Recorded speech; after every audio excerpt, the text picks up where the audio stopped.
Yes, I'm on here. Am I on? Can somebody respond? I'm overloaded. I'm overloaded. If I was a robot, it would be like smoke coming out of my head. It's going to fry. I mean, I can't believe how overloaded I am today. We got the Masters going on, round 2. We've got round 2 at the Site 1 Bassmaster Elite at Chickamauga Lake. That's over there in the studio. I got to pay attention to that for Bassmaster. Got that going on. There's 8-day baseball games today, including the Yankees and the Red Sox coming up at 12:04 to open up that season. But it's Football Friday. Always Football Friday. Even during the Masters and opening day of baseball and the final weekend of the NBA, it does not matter. And Football Friday means this little gem of sports music.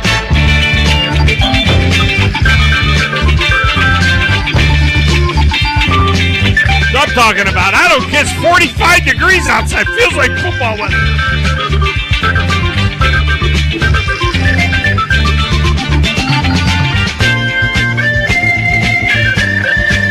Well, they just warmed the cockles of your heart. Tomorrow's A-Day for Auburn as well. And next week, the USFL starts. It's never ending, this sports thing.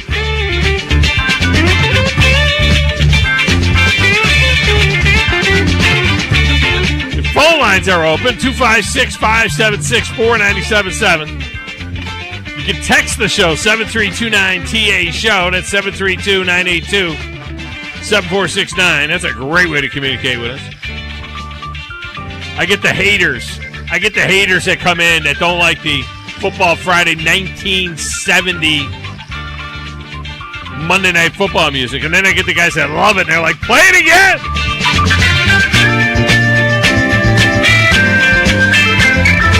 My personal Twitter feed is at Thom Abraham Show. The station's feed is at 97.7 ESPN. You can watch the show on the Twitch at 97.7 ESPN or on our YouTube channel exclusively at 97.7 ESPN The Zone. Follow us on the Twitch, like and subscribe there at YouTube. Plus, we got a very active Facebook page for you at 97.7 ESPN. Let's bring this sucker home here. Bring it home in class.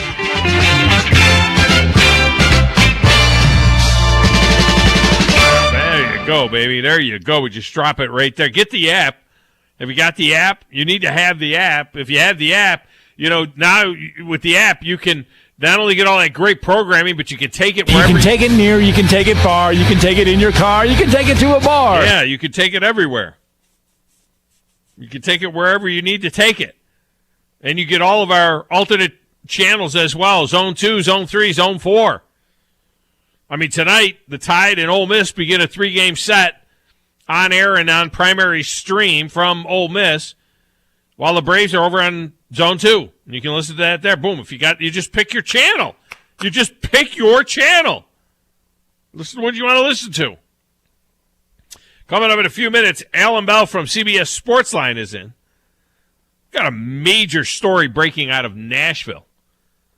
And it doesn't have to do with A.J. Brown, which is a story that I just don't even understand all of this talk about trading A.J. Brown.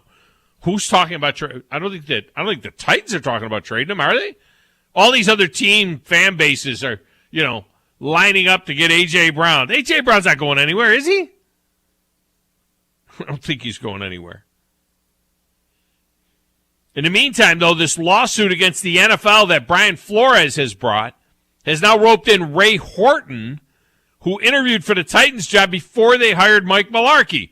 Or was it after they hired Mike Mularkey? Mularkey went on a podcast back in 2020, and he said, 2020? How did we not know about this? It was just like buried? Or is it just because, it's pretty much what we assume.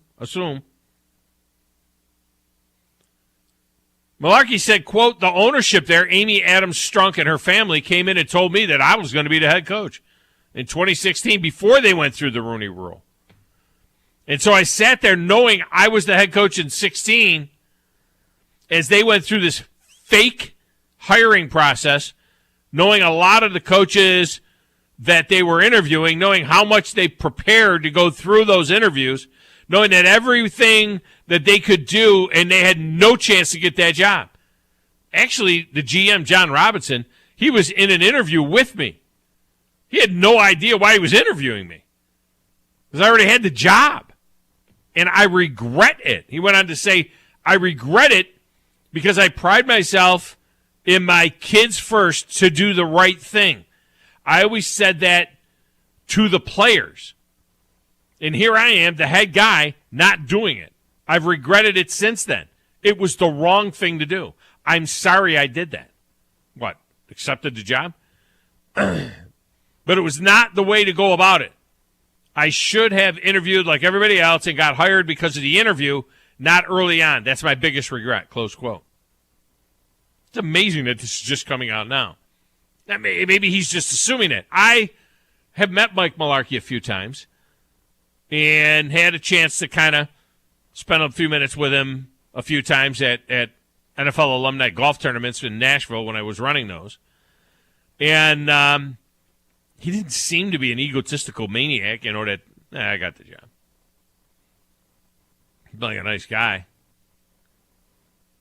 Now, the Titans responded to this allegation in a statement to ESPN. Quote, our 2016 head coach search was an open and competitive process during which we conducted in-person interviews with 4 candidates and followed all NFL rules. The organization was undecided on its next head coach during the process and made its final decision after consideration of all 4 candidates following the completion of interviews, close quote. This gets so murky. It gets so murky because maybe after they interviewed Mularkey, they're like, yeah, that's our guy. That's our guy. We still want to interview everybody just in case we get blown away, but we're feeling really good about it. Well, does that mean that he signed a contract? It's not like he signed a contract just because he thought he had the job, or maybe somebody said, you're looking really good for the job. That doesn't mean they weren't still interviewing other people, honestly. Or maybe it was a sham. Maybe it was a sham. Maybe this is why this whole Rooney Rule thing needs to go away. So that you don't have these shams. So that everything is done on merit. Do we really need to have a rule to force people to interview people of color or minorities? Why? Why would we need that? I want the best coach, period. I don't care what color he is. I wouldn't think that owners don't care what color he is. GMs wouldn't care what color he is. Now there's 3 or 4 African-American GMs that are hiring white head coaches. Do they care? Does Ryan Poles in Chicago, does he have to hire a head coach of color? No, he didn't care. He ended up hiring a white guy, defensive coordinator from the Colts. He's trying to hire the best guy he could find, in his opinion.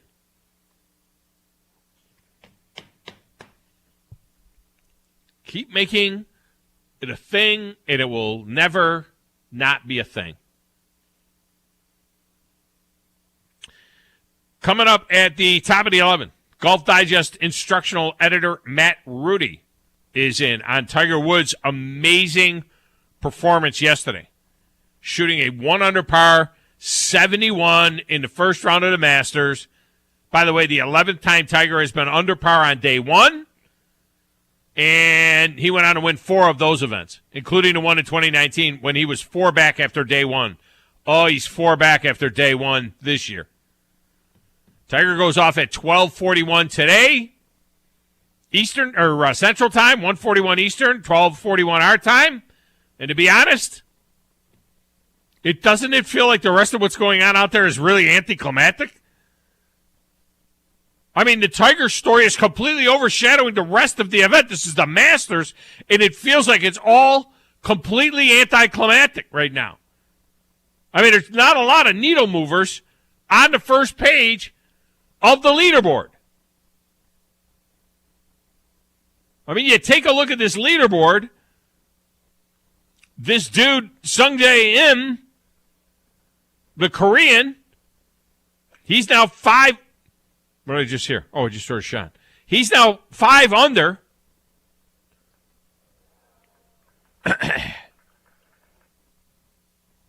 through 5 holes, so he's got a 2-shot lead now. Dustin Johnson is on the course. He's 3 under. Cameron Smith is at 4 under. He goes this afternoon. Look, honestly, I know Cameron Smith is like the hottest golfer in the world, and he's won 3 of the last 5 events. Does anybody know Cameron Smith? I mean, are we all like geeked up for Cameron Smith with his flow, with his mullet?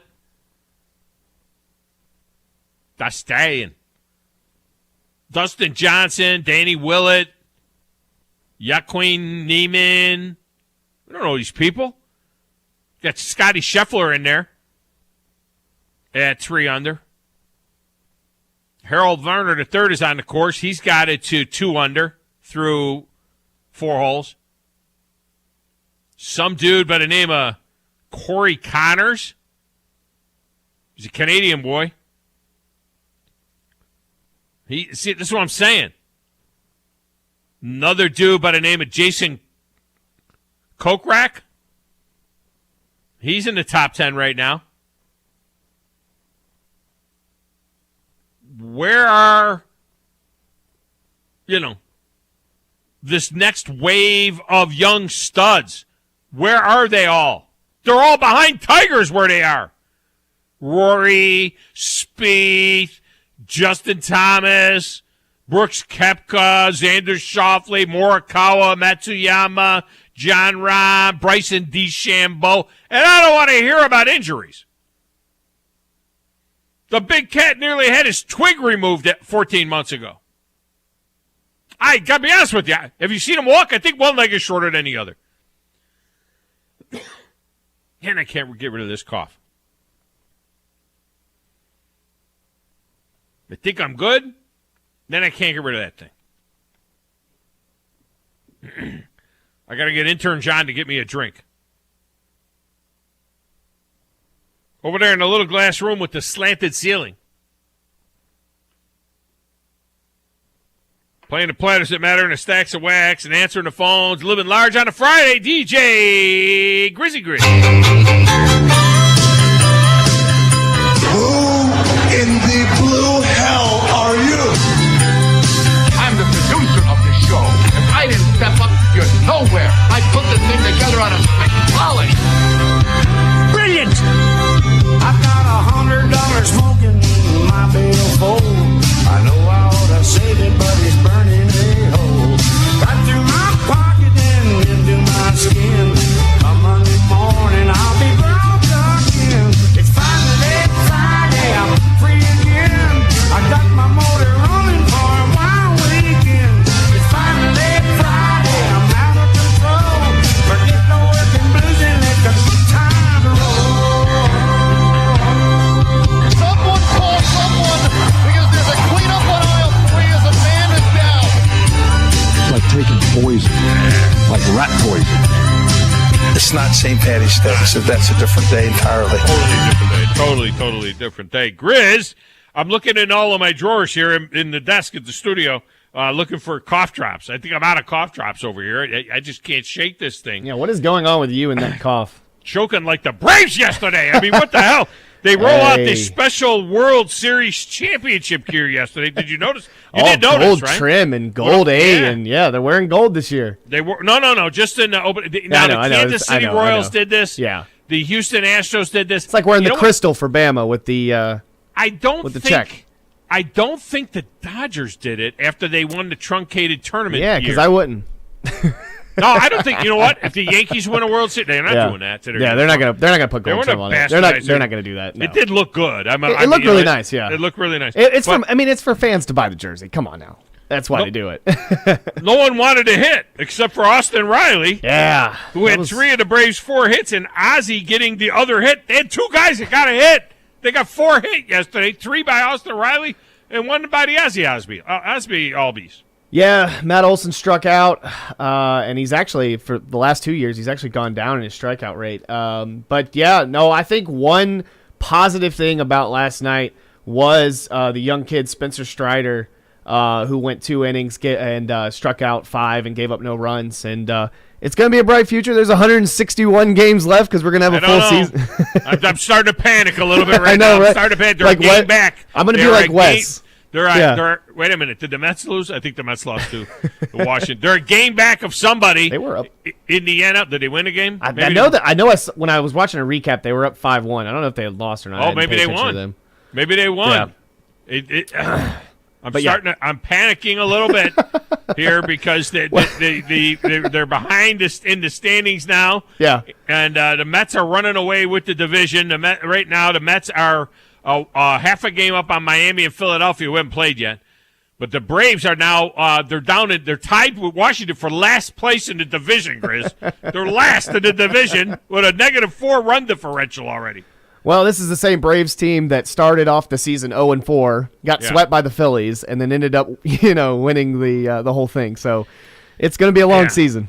There's going to be a lot of baseball to talk about, especially when they open the whole conversation with the whole Freddie thing. So I mean, I knew it was going to. What we learned yesterday is that Ronald Acuna does not miss Freddie Freeman at all. Apparently, no. He said that now. He's saying now that it's much to do about nothing, that it was overblown. But he said what he said.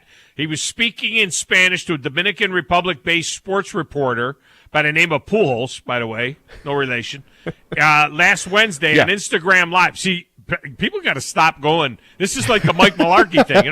Stop just talking to people. Realize that when you're talking, it's going to be reported.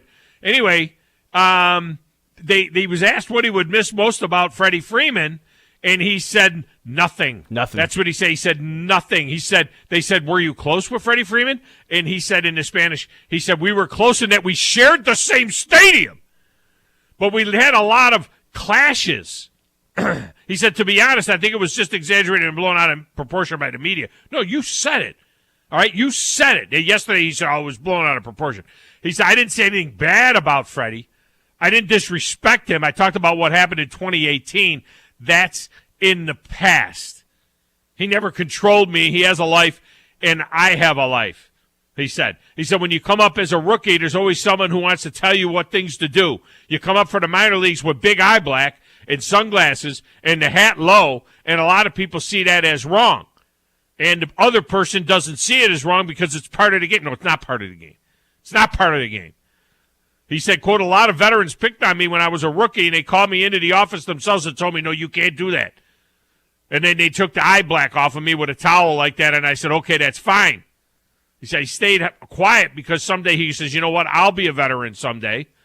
So I'm not saying I'm a veteran right now, but nobody's going to take the eye black off of my face now, Look, I got to be honest with you. By the way, Freddie said, I saw the eye black situation. He told Major League Network about Acuna's comments. Yeah, I listened to that whole conversation last night. He said when you put on a Braves uniform in that organization, there are organizational rules. You don't cover the A on your hat with your sunglasses. You don't wear earrings. You have your hair a certain length. You wear a uniform during BP. And you don't have eye black coming down across your whole face. Those are just organizational things. So I guess I was one of the older guys that did have to enforce those things in the clubhouse. But when you put on that Braves uniform, these are kind of what happens there. Well, it's the same thing with the Dodgers too. And what if Acuna with the Yankees? Shave. Yeah, and those guys were proud to do it. I mean, all of these guys that went to the Yankees that had beards, Joey Gallo and all the new guys that came over and stuff. That what's his name, Afalapolis or whatever, the shortstop, Afula Falapoli. What's that kid's name? He's our starting shortstop. You think I would know the kid's name? What about Johnny Damon?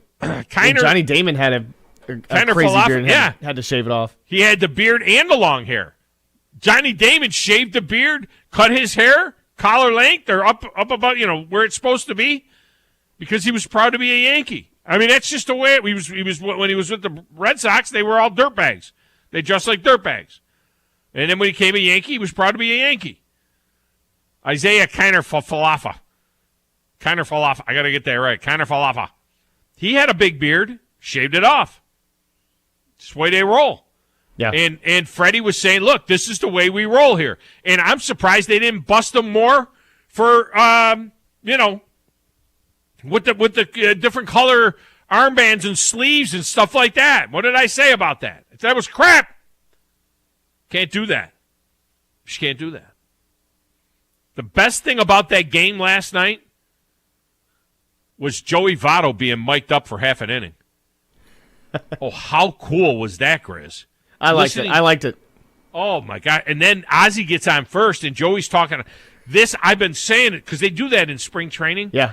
And I've been saying it, man, this would be so cool if they did this in the regular season. Yeah. Put a microphone on the second base, right. Whatever. Let's hear some of the on-field chatter. Joey Votto did two things. One, I never knew Joey Votto that good before.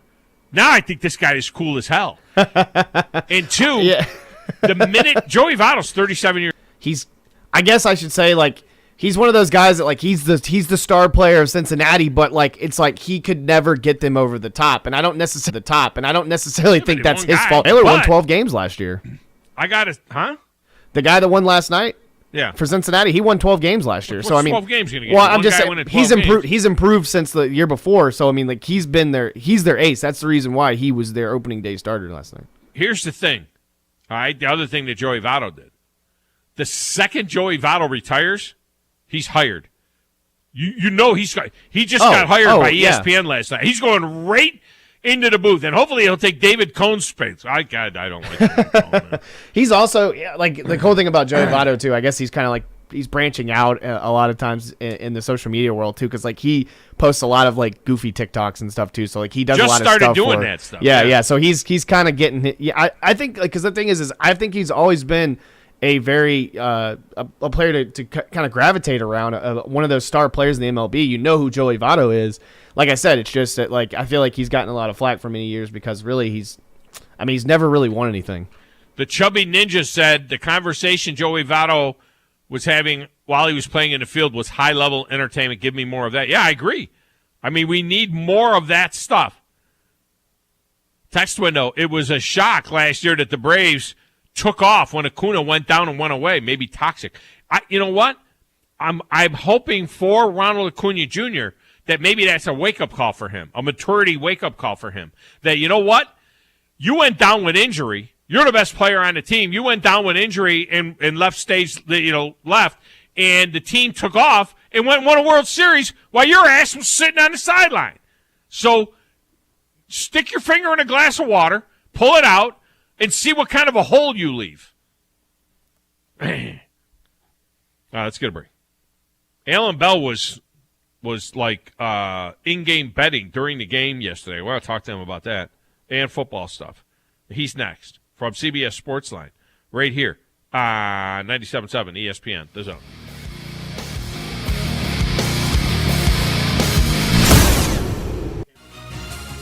You're listening to the Thom Abraham Show on 97.7 ESPN, The Zone.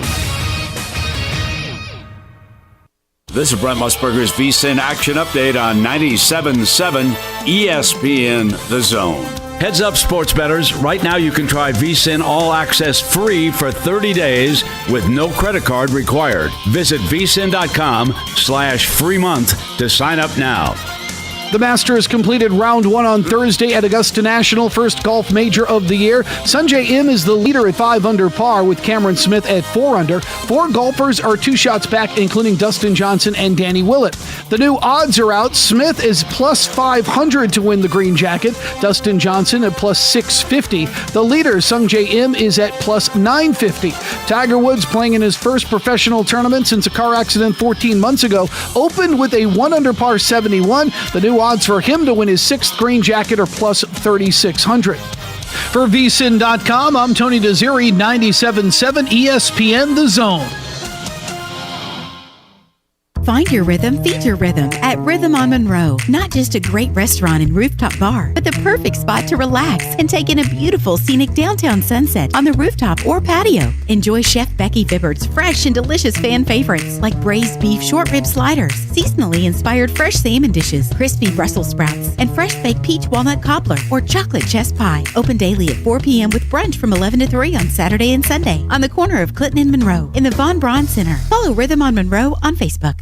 What's better than Valley Equipment Rental? 2 Valley Equipment Rentals, and that's just what we have now. The original on the South Memorial Parkway between Drake and Airport Road, and their second location on North Memorial Parkway just north of Winchester Road. Valley Equipment is locally owned and has more skid steers, excavators, and lifts than anyone in the area, plus all the small tools that you need to get the job done like a pro. And if you are a pro, you need to check out the new North location now because Valley Equipment has what you need. Learn more at valleyequipmentrents.com. At Gibson's Barbecue, they're celebrating 66 years in business. And to show you how much they appreciate you, every Monday and Tuesday through the end of April, they'd like to give you a free slice of pie with the purchase of any meat-topped potato, meat-topped salad, and lunch or dinner plate. A free slice of delicious Gibson's pie. 66 years of serving Huntsville the best breakfast around and best barbecue to ever cross your lips. Come help them celebrate their 66th anniversary at Gibson's Barbecue, 3319 South Parkway, a Huntsville tradition since 1956.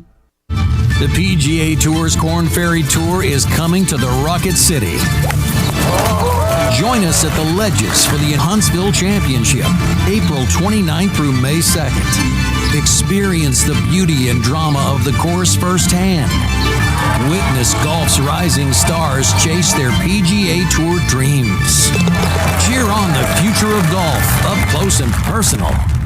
Tickets are on sale now at HuntsvilleChampionship.com. If you're an RVer or looking for a strategy to have $1 million lakefront lifestyle on Smith Lake, listen up for this April 9th opportunity. A beautiful private peninsula of Smith Lake has been designated for oversized RV lots. Otherwise, this same property would be home to lakefront mansions. Here are some details. You can own a direct on the lake and dockable RV lot that is wide, private on prime lake frontage for just $99.9. Listen to this. It includes central water, sewer, a pad, dock rights, a clubhouse with swimming pool, showers, washers, and dryers for just $99.9. Just add your RV and boat and live like a millionaire. Now the bad news. We only have 9 parcels. That's it, and they will go fast. Don't hesitate to make the call or you could miss this rare opportunity. One day only, Saturday, April 9th. Learn more, take a video tour at 877bigview.com, then call 877-BIG VIEW to confirm your early appointment on Saturday, April 9th. Call or click 877bigview.com. Ann Adams with Berkshire Hathaway Rise Real Estate is the one name to know if you're buying or selling real estate. With years of local experience, Ann Adams offers buyers in-depth knowledge of the local housing market and will narrow available properties down to those you'll be interested in so you can save time when shopping for your new home. If you're ready to sell, Ann offers a seamless process using accurate pricing and expert negotiation skills to make sure you get a fair price for your home. Call Ann Adams today at 256-337-2625 or log on bhhsriserealestate.com. From the Fox 54 Weather Center, I'm Chief Meteorologist Jordan Dressman. A mostly cloudy sky this afternoon. An isolated shower certainly can't be ruled out. Don't be canceling any Friday plans over it. Most of us at the end of the day probably going to be dry. It is going to be a cool afternoon across the Tennessee Valley. Temperatures only climbing into the mid-50s, dropping into the low and mid-30s as we head into the overnight. The folks in the higher elevations of northeast Alabama probably going to have to deal with a little bit of frost. Not much improvement as far as your Saturday is concerned. Saturday is going to be dry under a partly sunny sky. I'm Chief Meteorologist Jordan Dressman on your home for ESPN Radio 97.7 ESPN The Zone. Greeny with Mike Greenberg. This is Mike Greenberg. Be sure and download the app today. Just search for 97.7 ESPN and listen to my show every weekday right here on 97.7 ESPN The Zone.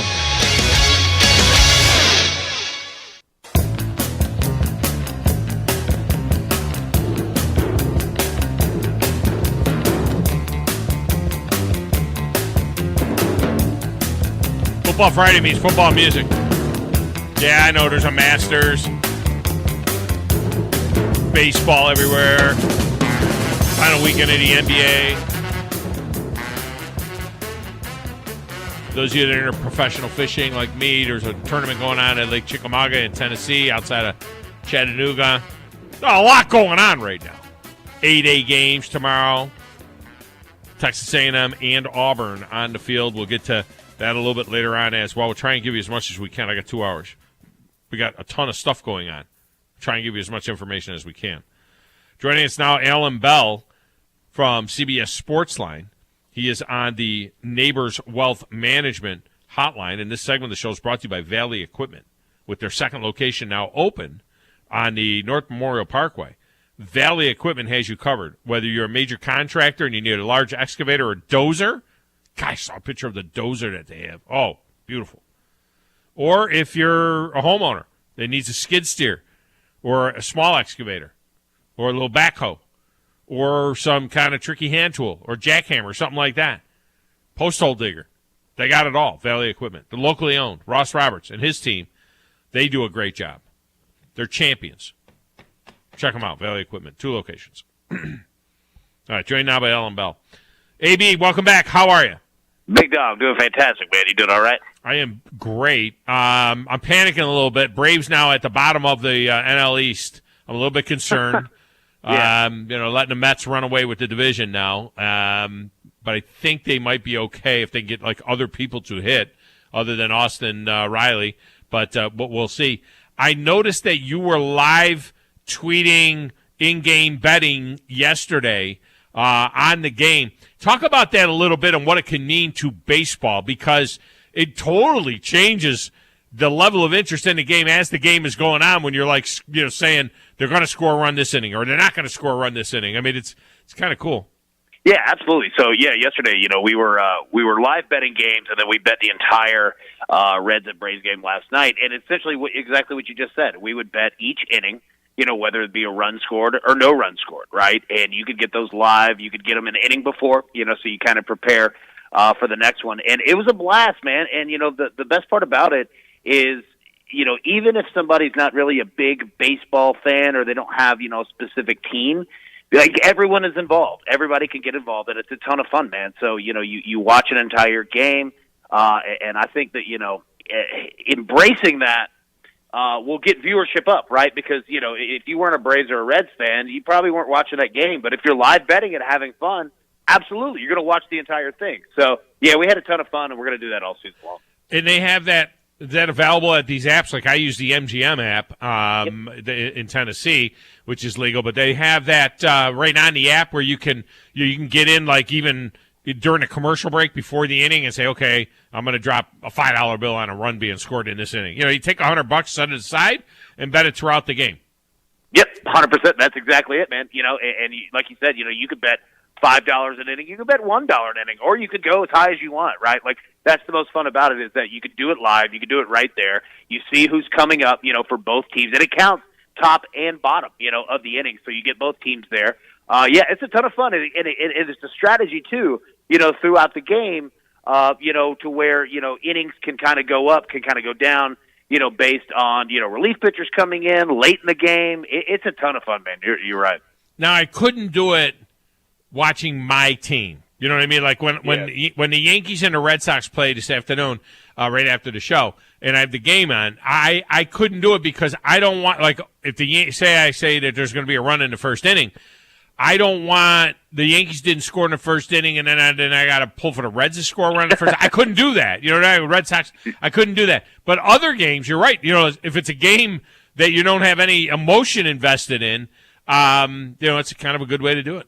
Oh yeah, absolutely right. Like for people in the Southeast region, we were doing it, a little bit afterward, for the late night game, but say something like the Padres or the Diamondbacks, where you have no interest. It's not even in the American League. If you're an AL team guy, yeah, man, like it just gives you a reason to watch other teams, other games, other players, and you end up enjoying it, man. It's a ton of fun. Yeah, and you're right. There is a certain amount of strategy, and you got to kind of follow the game a little bit too, then to know. Otherwise, you're just guessing. You're just throwing darts. At that particular point in time. And then next weekend, the USFL gets going, and you got to figure that handicappers are going to try as quickly as possible. We have zero information. We got no preseason. We got no video of practices. We got no information at all coming out of the league as to who looks decent and who doesn't or whatnot. And you would think that as quickly as possible, handicappers are going to try and get a grip on this thing.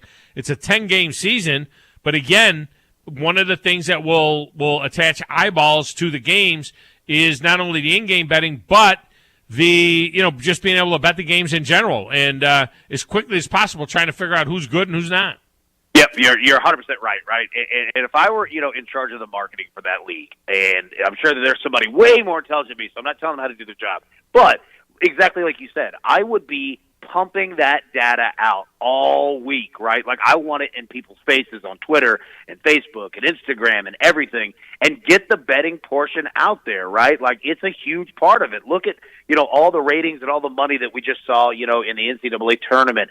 Even on the women's side, I'll tell you what, that's the perfect example of what they need to do, is that women's college basketball during the tournament, in terms of betting, became a big thing because they were pushing it, and the ratings on ESPN went through the roof because people were watching because they were betting on UConn or betting on South Carolina or Stanford, right? So I think that that's a perfect model to follow. And then, like you said, once we get a game in and a game in for each team, and everybody's kind of watched it, then people are going to go really into it. So yeah, best of luck to them. I hope that it's just the best possible weekend that they can have. I reported yesterday that the women it was the most watched final in the history of women's basketball. I didn't even think about the betting aspect. That had a lot to do with it because, just saying, it's women's basketball. But yeah, if there's a little bit of action, that can change everything. There's no doubt about it. I know in the Alliance they had it. The app never really got right. There was a lot of talk about the app, and there was this app that they had. Every single player had that little GPS thing in their uniform, and you could literally follow the players on the field, off the field, and everything else, and you would follow the game on the app. It looked like Techno Bowl. You know what I mean? When you looked at the app, you would actually see the players moving on the field, and they were betting play-by-play. Is it a pass or a run? Will this be a pass or will this be a run? Will it be a first down? Will it be a touchdown? And like you say, it could be $1 a play. There's 120 plays in a game, and you at the end of the day, you try to come out ahead, and you're playing the game as they're playing the game. You're playing the game, Yeah, that's exactly it. You nailed it right there, right? Like, it's all about interaction and engagement. I'll say this: the most brilliant sports marketing move of all time, was attaching a bracket to the NCAA tournament that people could fill out and follow along. Because the more that you put people kind of into the game and let them have some some skin in it, man, like, your ratings and everything are going to go through the roof. And those apps, like, I wish that they lasted longer because I know how expensive and how difficult it is for apps, especially like that. That's groundbreaking stuff. Use that technology. Like, I hope that they try every single thing to get audiences involved, because it's just too tough to battle every other entertainment, because you're not only battling sports, you're battling everything in a podcast, everything on YouTube, going outside, right? Like, you're literally battling against time. So anything that you can do to get people engaged with it, you're going to win in that front. I did commentary today, Alan Bell with the CBS Sportsline. I did a commentary today about the fact that people are grousing about baseball's ratings being lower than what they used to be, and how back in 75, 36 million people watched the World Series, and this past year only 12 million people watched the World Series, which is still a big number. But you're right. Back in 75, I was a kid then. I was watching this stuff. We got like a game or two on Saturday, and then we got the Tuesday night Yankee game. That was up in New York. We had the Tuesday night Yankee game. That was it. We didn't have like 5 or 6 24/7 sports channels. We didn't have the SEC network playing the national championship game on a loop. We didn't have the NFL network showing the greatest, NFL games ever in their entirety. We didn't have all of this competition. You were either watching like All in the Family, or you'd watch the one baseball game that was on, and so you would get this big number. And so it's different. And we are inundated with it. I mean, there are 8-day baseball games today, and if you got the extra innings package like I do, you can watch any one of all of them. And now and so it's kind of a different world. And then the next aspect, I think, is to add in this the wagering element, which will change it, and people will be doing it in stadiums too, if it's in a stadium that has that that capability. Yep, you nailed it. And, the perfect example is this. Look at the NFL, all right? I mean, just 3-4 years ago, they wouldn't even talk about sports wagering at all. Like, that was not going to – they barely spoke about fantasy football. Yeah. Like, they wouldn't even bring up the fantasy aspect. And now you got teams partnering, with sports books, the league as a whole. I mean, it's shown. It's proven that – look, people bet on sports. They bet on sports for a long time, And, you got to embrace it, correctly. You don't just go crazy with it. But if you do embrace it and do it properly, you will reap heavy rewards from it. Yeah, you got to set aside something. You got to put it in. You don't want to be betting on a margin or anything else. But even with the Masters, you can go in there and bet. You can say, okay, today I'm going to watch the Masters. I'm going to put $50 in this account, and I'm going to watch the Masters. Have some fun with the $50, and you can bet on whether or not the guy's going to hit the green. You can bet on whether or not all that kind of stuff. It's interesting what you said about the bracket as well, and how the success of the bracket. A few years ago, the NHL went to not reseeding. They do a bracket now, and they don't reseed it. And it's interesting with the expanded playoffs in baseball, they said how they're going to do it. They are not going to reseed. There's going to be a bracket, and that's it. And for example, whoever the 1 seed is going to play the winner of the 3-6 deal. And if the 3 team win, they play them. If the 6 win, they play them. It's not like they're reseeding it. And you start to wonder whether or not some of that mentality is behind it. So, you can have bracket games. I think the NBA, Chris, check it out. I think the NBA still reseeds. I'm not sure. I think the NBA reseeds everything. But they'd be better off just doing a 16-team bracket and letting it fly and not reseeding, so we can bet the bracket at the beginning and ride it all the way through. 100%. Yeah, go ahead. They don't reseed? Yeah. Yeah, especially, if you're the NBA, all right, and you're coming right off of March Madness, you could just parlay right into that, right? You're like, hey, look, you had fun with that? Look, we've got a quick one, right? It's only a couple weeks, quote unquote, right? So yeah, man, I think that anything that you can do to just get people engaged and having a little bit of skin in the game, man, it's just proven. It's proven that people will watch and people will tune in night after night after night. There's a lot of talk right now, bombshell dropping yesterday that Mike Mularkey said that he already had the job when they were still interviewing other people, including Ray Horton, who was being interviewed. He said it was a sham. It was a fake interview to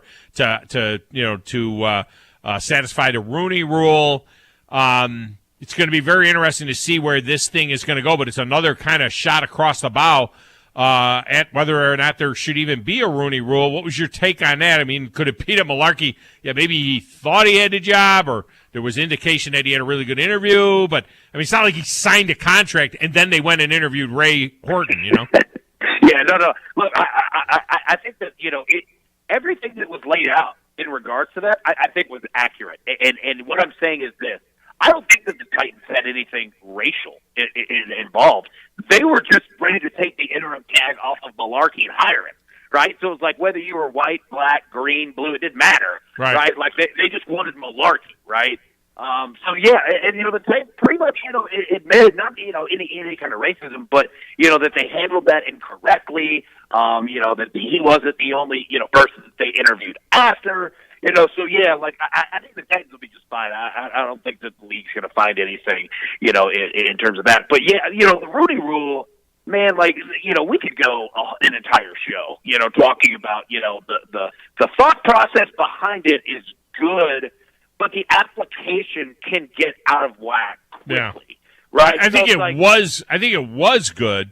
I don't know that it is good anymore. I don't think it's necessary anymore. I think everybody wants to win. Steve Wilkes, now he's in the deal, right? He's attached himself to the deal. And he says that he was not given a fair shot at Arizona. He was the head coach there, and that he was the bridge coach because they really wanted Cliff Kingsbury and all this other kind of stuff. Steve Wilkes went 3-13. He had one season. He was 3-13, and he got fired after going 3-13 with an organization that had some talent. He went 3-13. Freddie Kitchens went 6-10 with the Browns and got fired after 1 year. He isn't filing a lawsuit that they fired him because he's fat. They fired a fat guy, because he couldn't. He was 6-10 and got fired. Nobody is saying anything about how unfair it was that Freddie Kitchens got fired, but yet Steve Wilkes thinks that it's unfair that he got fired after 3-13 year. Maybe you were 3-13. Maybe that was it. Maybe it has nothing to do with skin color. Yeah, agreed, right? If you ask me, are there actual racists in the NFL? I mean, there might be one or two in society, right? You're going to have some, weirdos.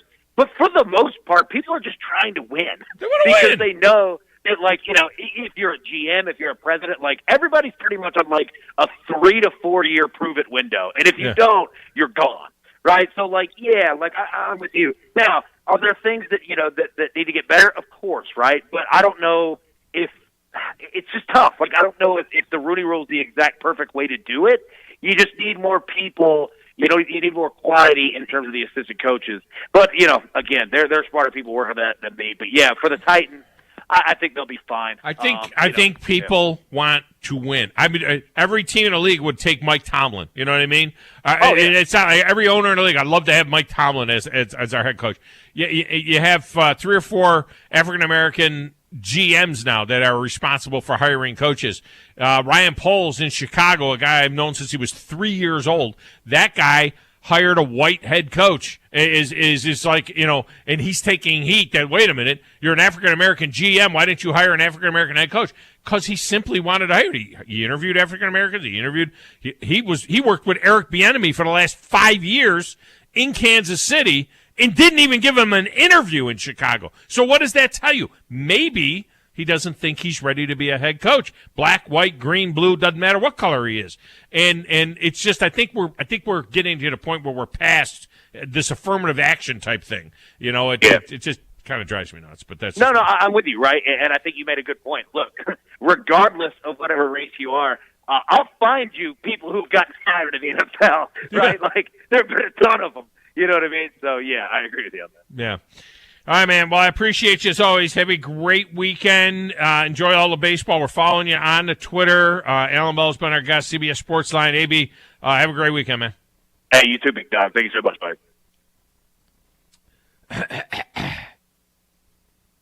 There you go. All right, let's get a break.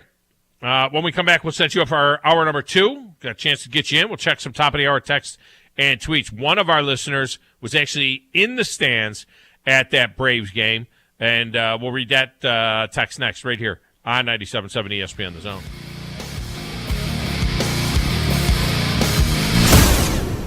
Tom Luganbill here for my friends at Woody Anderson Ford. Bobby White and his team take great pride in their service department, and you can see it the moment you walk into those beautiful new service lanes. And just like a championship team, they all work together to make sure your experience is second to none, whether you drive a Ford or not. Also, check out the gold-certified pre-owned inventory at Woody Anderson Ford for great deals every day. Stop by and see them at Jordan and Sparkman or at Woody Anderson of Madison on Hughes Road, or visit WoodyAndersonFord.com. Tired of the same old menu options everywhere you go? Then you need to try Metro Diner in Huntsville and Madison. The award-winning Metro Diner serves up signature dishes like their Charleston shrimp and grits, famous fried chicken and waffles with strawberry butter, and lots more. Their entire menu is available anytime, breakfast, lunch, or dinner. And stop by for brunch on Saturday or Sunday and enjoy the lowest price mimosas in town. Airport Road, Huntsville, and Highway 72 in Madison. In diner or at home, make it Metro Diner. Hey, you! Ever wanted to learn a language like French or Spanish or even Norwegian, but thought it'd be too difficult or time-consuming? Then try Babbel. Quick 10-minute lessons. Siesta. Bambola. Games, podcasts, even live online classes with a real teacher. Hola, clase. In no time, chatting about real-life topics will feel, well, effortless. Learn a new language with ease. Go to Babbel.com to try for free. That's Babbel.com. Thom Abraham here for my friend Brian Hamaker and his team at North Alabama Mortgage. Look, buying a home is the biggest purchase you will make in your life, and it can be a bit intimidating, so you want people that can help walk you through the mortgage process and get you the best deal possible. That's what North Alabama Mortgage does, and they do it in Alabama, Tennessee, and Florida, from first-time purchases to refis, conventional, VA, FHA, and USDA loans. They have the solution at North Alabama Mortgage. Visit NorthAlabamaMortgage.com to learn more. That's NorthAlabamaMortgage.com. Hi, everybody. Eli Gold here. Right now, indoor air quality occupies top-of-mind awareness for families and business owners. Rick Smith and the trusted professionals at Environmental Comfort Systems can take care of your indoor air quality concerns with their state-of-the-art indoor air quality solutions. Environmental Comfort's indoor air quality systems remove 99.9% of airborne contaminants so you and your family can breathe clean, fresh air. If anyone in your family suffers from allergies, or if you just want the security of knowing knowing the air you breathe inside your home is free from viruses, bacteria, pet dander, dust, and odors, Environmental Comfort Systems are the professionals to call. Environmental Comfort also carries state-of-the-art, high-efficiency comfort systems that increase home comfort, keep humidity in check, and help you save money on your energy bills. Give my friend Rick a call or visit them online at envcomfort.com and breathe cleaner air today. Environmental Comfort Systems, Alabama license number 92314. Hey there, Bob Baumhauer here. Baumhauer's Victory Grill is your big game headquarters all fall long. And with our new fall features, every day is game day at Baumhauer's Victory Grill. Try our pregame starters, including our homemade onion strings, always fresh hot lips, and our all-new Buffalo Dippin' Chicken appetizer. Our main events include incredible chicken, fish, and shrimp selections, always featuring local Alabama Gulf seafood. And don't forget our Sunday Blitz, 11 to 6. Baumhauer's Victory Grill. Legendary fun, legendary food. From the Fox 54 Weather Center, I'm Chief Meteorologist Jordan Dressman. A mostly cloudy sky this afternoon. An isolated shower certainly can't be ruled out. Don't be canceling any Friday plans over it. Most of us at the end of the day probably going to be dry. It is going to be a cool afternoon across the Tennessee Valley. Temperatures only climbing into the mid-50s, dropping into the low and mid-30s as we head into the overnight. The folks in the higher elevations of northeast Alabama probably going to have to deal with a little bit of frost. Not much improvement as far as your Saturday is concerned. Saturday is going to be dry under a partly sunny sky. I'm Chief Meteorologist Jordan Dressman on your home for ESPN Radio 97.7 ESPN The Zone. You know, this process is all about talking ball. Listen to Talkin' Ball with Scott Tyson and Drew DeArmond. What did they want privacy for? To just start talking ball. Every weekday morning, wake up with Scott and Drew. It's Talkin' Ball. 97.7 ESPN The Zone.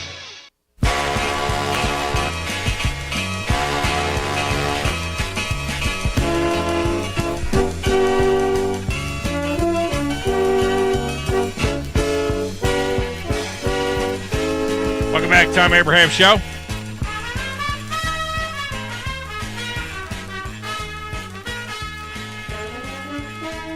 I'll tell you what. Let's give away a pair of tickets to opening day at the Trash Pandas next Tuesday night, courtesy of North Alabama Mortgage. At North Alabama Mortgage, Brian Hammaker and his crew do a tremendous job at North Alabama Mortgage. They're going to get you into the right mortgage property, whether it's a conventional, a VA, FHA, or USDA loan. And they're going to help you whether it's a purchase or a refinance. They'll help you with the cash-out refinances. You know, you got the home renovation, you got college expenses, you got whatever, weddings coming up. Like I got 2 of them coming up this summer. Whatever it is, they can help you out at North Alabama Mortgage, serving all of Alabama, Florida, and Tennessee. And it's go to NorthAlabamaMortgage.com to learn more. That's NorthAlabamaMortgage.com. All right, here's the deal. Let me give away a pair of tickets, Grizz. All right, and I'll give away if you need a family 4-pack, I'll give you a 4. But here, let me give you a question. How about I just throw a question out there? All right, there's one team in the SEC that's never had an all-SEC quarterback. There's one current SEC team that's never had an all-SEC quarterback. Okay, one team. They have a chance this year, maybe, but there's one team that has never had an all-SEC quarterback. You call us at 256-576-4977 and tell us that team. Grizz will take the calls. You tell us who is the team that's never had an all-SEC quarterback, and we will give you 2 or 4, if you need them, tickets to opening night of the Trash Pandas at Toyota Field on Thursday night. These are good tickets. Of course, every ticket there is a good ticket. All right, 256-576-4977. In the meantime, I'm going to talk to Matt Rudy, who is a Golf Digest editor, next about the Masters. Right here on 97.7 ESPN, The Zone.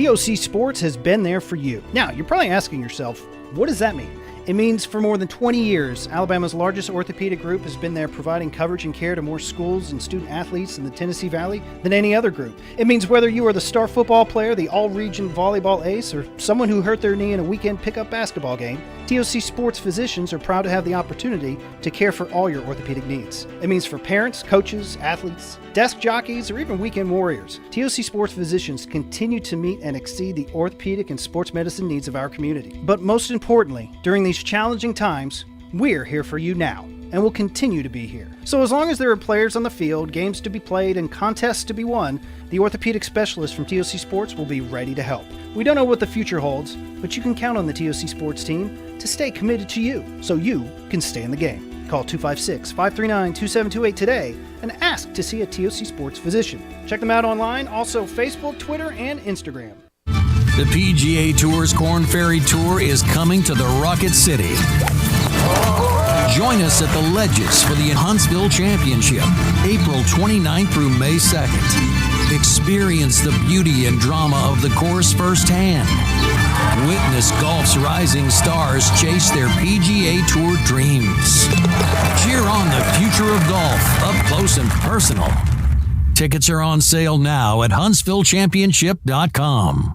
Outdoor season is coming. Can't wait. Here at Brooks & Collier, neither can we. Outdoor season is also grilling season. And we have plenty of grills and smokers in stock from Traeger, Blaze, and Big Green Egg. There's the greenhouse, new indoor items and home furnishings as well. Whatever it takes. Browse over 2 acres of furnishings. Can't wait. How about you? North Alabama's indoor and outdoor living headquarters for over 75 years. 813 Meridian Street and at brooksandcollier.com.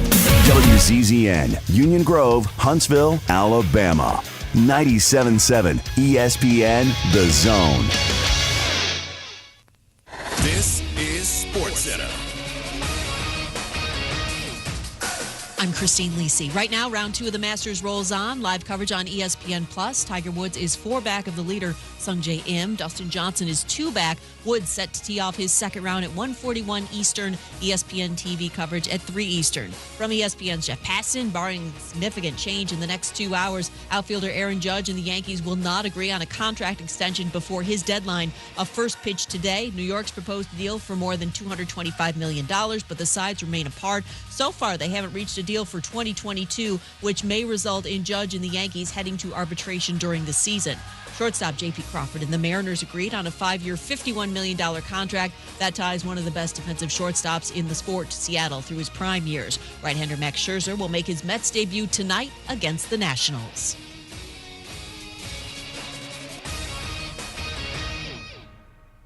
This is the time of year where we all expect inconsistent calls from umps. You guys stink. That's okay, we're used to it here. Ha! We'll just sit back and call it like it is. Your home of the World Series. 97.7 ESPN, The Zone.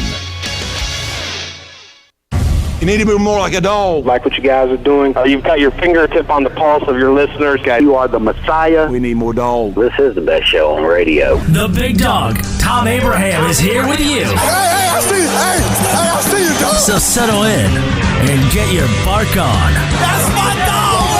Now live, here he is, the big dog, Thom Abraham. How you doing? How you doing? How you doing? How you doing? How you doing? How you doing? How you doing? Look, I don't speak Spanish. I don't know how to say this, so I'm going to choose my words very carefully. I think you're a psycho. Do you know who I am? I mean, that guy sounds like El McPherson farting into Miles Davis' trumpet. I guess I'm on here. Am I on? Can somebody respond? Get off my lawn. I have to drag my Yankee ass out of here.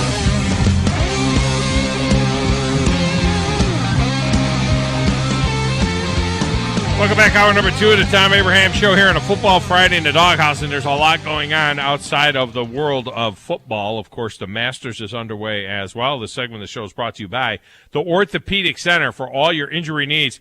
It is the Orthopedic Center, and they do a great job for over 20 years in the Tennessee Valley getting you right. And you know, speaking of injuries, I mean, there was nothing more, noteworthy in the last 14 months in the sports world, of course, than the injury to Tiger Woods and his leg, which was nearly amputated. When you watch him walk, it almost seems like one leg's a little shorter than the other.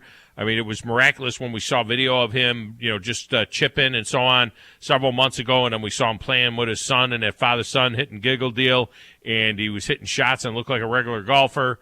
But nobody thought he would be walking around at Augusta, right? And playing.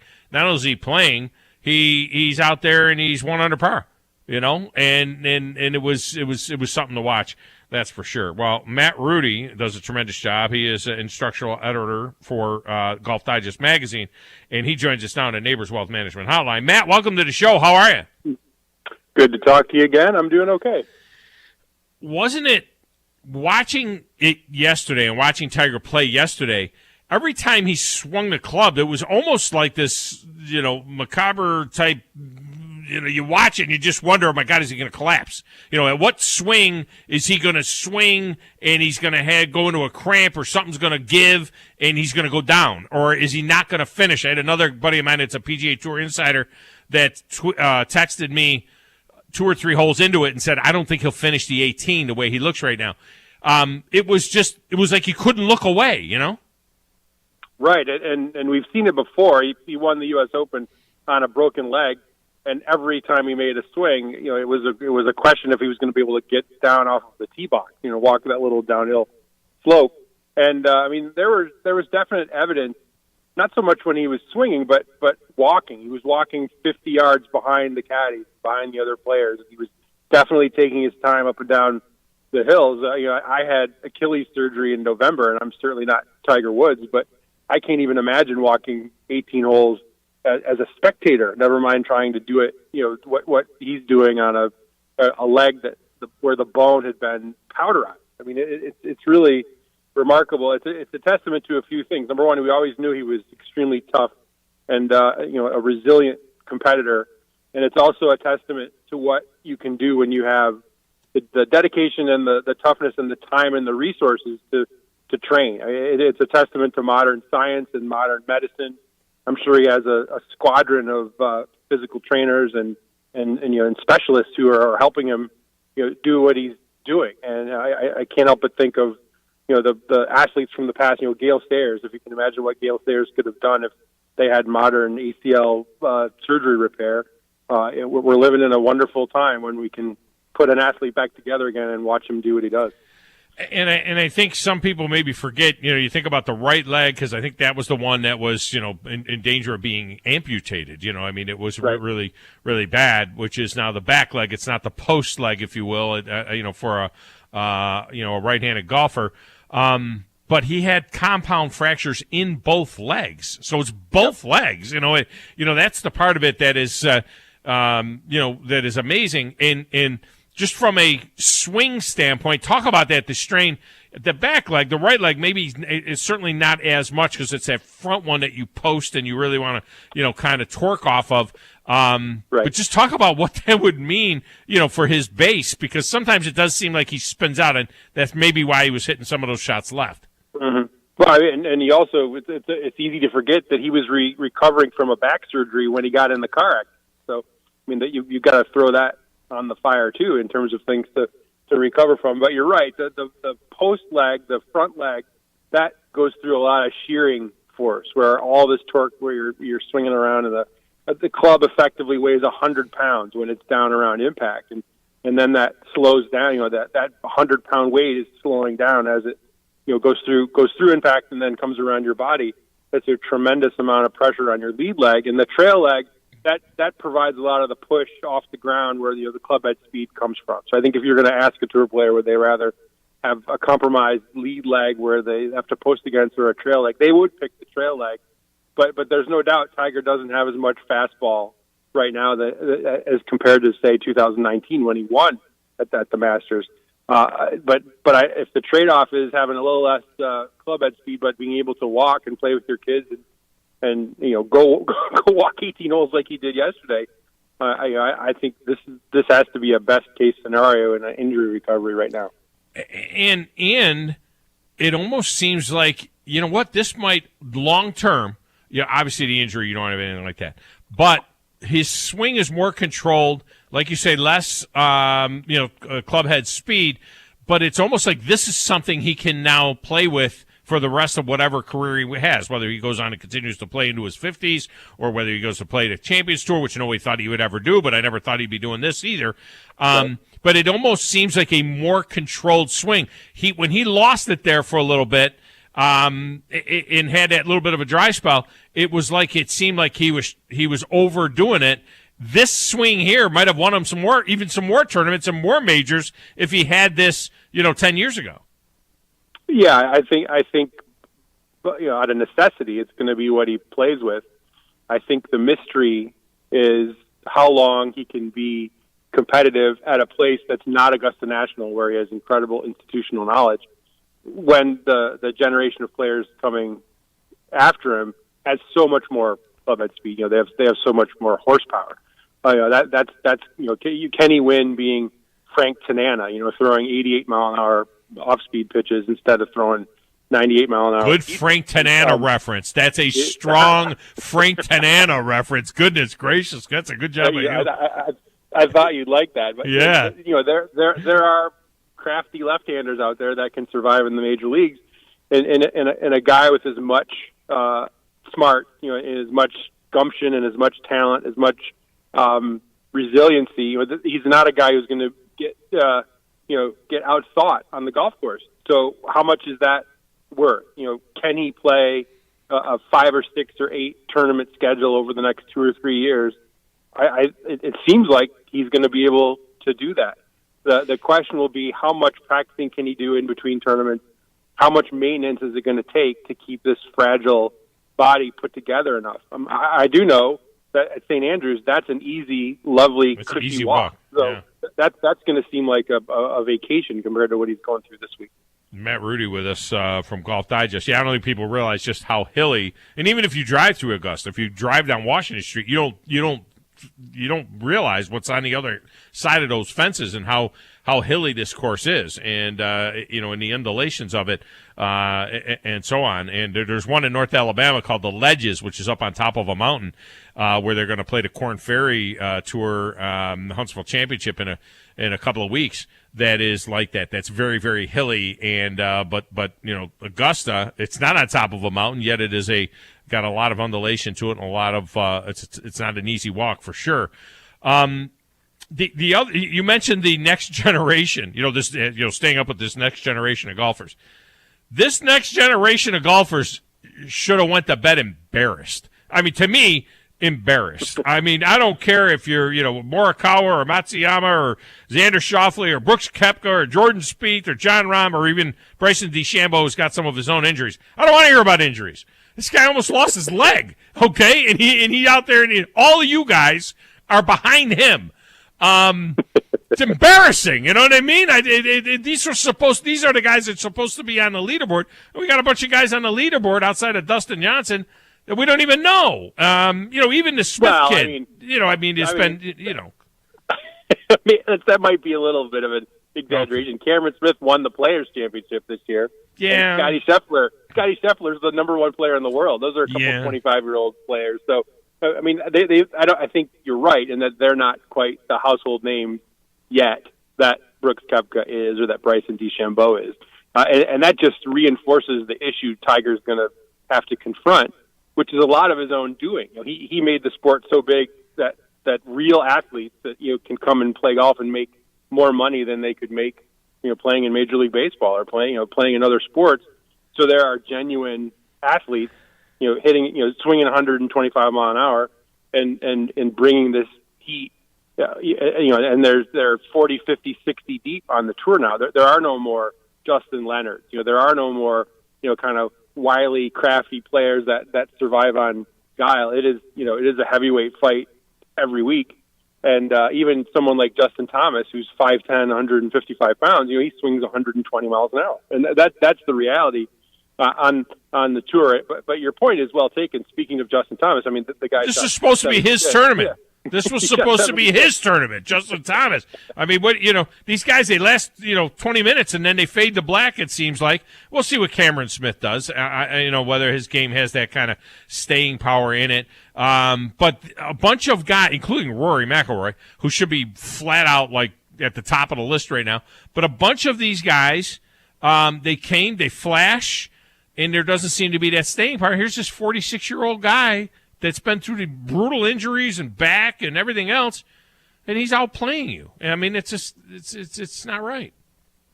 Well, I think what makes golf great right now, if Tiger can play this limited schedule, and I mean, who knows if we'll ever see Phil Mickelson again? That's another big question. But if you can mix these newer players that have their own interesting stories, and you look at some of the swings that are coming out. Scotty Scheffler doesn't have a swing that looks like everybody else's swing. Cameron Smith doesn't have a haircut, or he doesn't dress the way everybody else dresses. Victor Hovland has his own style and his own swing. If you can get some of these new players that have different looks and different approaches and mix them with some of these great classic stories like Tiger and Phil, that's what people want. They want heroes and villains, and they want people to root for, and they want all there to be some distinction between the players. And I think we're in a great space for that, and what it also is doing is proving just how great Tiger has been. He made it look really easy. He made winning 2 majors a year look like that was what a good year looked like. A good career used to be 1 or 2 majors and 10 or 12 wins. That was the standard. If you were Curtis Strange, you made the Hall of Fame with that kind of career. And now we're holding Rory McIlroy and Jordan Spieth to a much higher standard, which is probably unfair, because there aren't 10 other guys in the history of golf that have had a better career than Rory has at this point. I mean, how many guys have won 4 or 5 majors? There's not many. So Tiger has blessed these guys with a lot of income, but he's also blessed them with a pretty high bar. But there was always, each generation had one guy like that. They had that one guy that had more. It was Arnie, or if it was Jack, and he raised the bar so high. But there was still Lee Trevino, I think, had 6, something like that. And Gary Player had a bunch of. There was always one guy in each group. And it seems like now there's a bunch of guys that have 3 or 4. We thought Brooks Koepka would be one, right? That would run, and he may still, that would run off a bunch of them. But it is also interesting from a physical standpoint. Koepka is a specimen. DeChambeau built himself up quite a bit. Sure. They all wanted to look like Tiger. You can go all the way back to David Duval, who changed his body to, when Tiger first splashed on the scene. Tiger made it work, but it is interesting that we're seeing so many injuries with a lot of these golfers who are yoked, and maybe you got to look like, maybe you should look more like Cameron Smith. Maybe that's the way they used to look, right? Yeah. Skinny, flat belly type of guy. Maybe you need to look like that instead of a linebacker. Well, yeah, and I think the demands of the sport are higher now. I mean, you have to train, you have to swing faster to even be out there, and I don't think that's any different. I can't believe the words are coming out of my mouth, but look at the NFL. I mean, my grandfather played college football for Michigan State in 1942, and he was a nose tackle at 6'1", 215 pounds. You couldn't play safety at that size now. I mean, you would be small for a cornerback at that size now. And if you look at what's happening in the NFL, and you have Aaron Donald coming after you, and someone at that size who can run a 4.6 or 4.7 40, there's just going to be more injuries. There's going to be more shearing injuries. There's going to be more of all that. And when you swing at the speeds that these players swing, and you smash the ground as often as they smash the ground, the reality is there's going to be more injuries. And I also think players take more time off now than they did before, because they want to be careful for the long-term preservation of making that money. It used to be you played a season with a partially torn rotator cuff because there wasn't any option. You'd be selling paint at a hardware store in the off season if you didn't play. Now, if you're Brooks Koepka, you need to stop playing, because next year you can make $12 million if you're healthy. So I think it's a positive development for the sport that there are some choices to sit if you are injured, but there isn't any doubt. I mean, on the toughness score, Tiger's at the top of the list. If you can win a major championship on a broken leg, and you can play 14 months after almost having your leg amputated, he would be welcome in any locker room in any professional sport right now. That's for sure. Yeah, the toughness factor is definitely there. And it is interesting what you say about that in options because, of course, we saw the disaster that brought down Phil Mickelson and this whole thing of the Super Golf League and all of that. The concept of having something, we talk about in college football a lot. There's 130 Division I teams, but really, I mean, there's a line at about 65. There's about 65, and then there's that next level down. And you almost wonder about it. We criticize the NBA players for taking a lot of time off. Adam Silver, the commissioner, doesn't know what to do about players not wanting to play in more than 60 games or so, but they're getting paid for 82, and they're taking a lot of time off.